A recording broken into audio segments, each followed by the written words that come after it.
বিরাট কোহলির এই পোস্টে ইন্টারনেট গরম হয়ে গেছে। হ্যাঁ বন্ধুরা, রিসেন্ট বিরাট কোহলি অস্ট্রেলিয়া সিরিজের জন্য অস্ট্রেলিয়া পৌঁছে গেছে এবং হঠাৎ তিনি তার টুইটার অ্যাকাউন্টে এটা পোস্ট করেন যে the only time you truly fail is when you decided to give up. মানে হচ্ছে তুমি সত্যি কেবল তখনই ব্যর্থ হও যখন তুমি হাল ছেড়ে দেওয়ার সিদ্ধান্ত নাও। এরপর তিনি এর আগেও আরেকটি মেসেজ লেখে যে failure teaches you what victory never will. ব্যর্থতা তোমাকে এমন শিক্ষা দেয় যা বিজয় কখনো দিতে পারে না।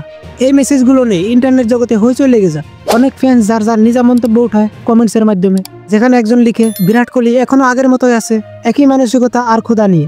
বিসিসিআই এর রাজনীতি কোনোদিনও তাকে থামাতে পারবে না। পরে বড় বড় ইউজাররা তো কনফার্মই করে দিয়েছে যে কিং কোহলি অবশ্যই 2027 বিশ্বকাপ খেলবেন। পরে অন্য একজন লেখে ও ভাই, না তো হাল ছাড়তে হবে না ব্যর্থ হতে হবে, এখান থেকে সব শুরু হয়েছিল, এবার অস্ট্রেলিয়ার মাটিতে নতুন অধ্যায় লিখে ফেলো। আসলে বন্ধুরা, বিরাট কোহলির এই মেসেজ আসলে কি বোঝাচ্ছে? এমন মেসেজ এমন পোস্ট করার কারণ কি? পরে অনেকে মনে করেন যে বিরাট কোহলি নাকি এই অস্ট্রেলিয়া সিরিজের পর ওডিআই ফরম্যাট থেকে রিটায়ারমেন্ট করবেন।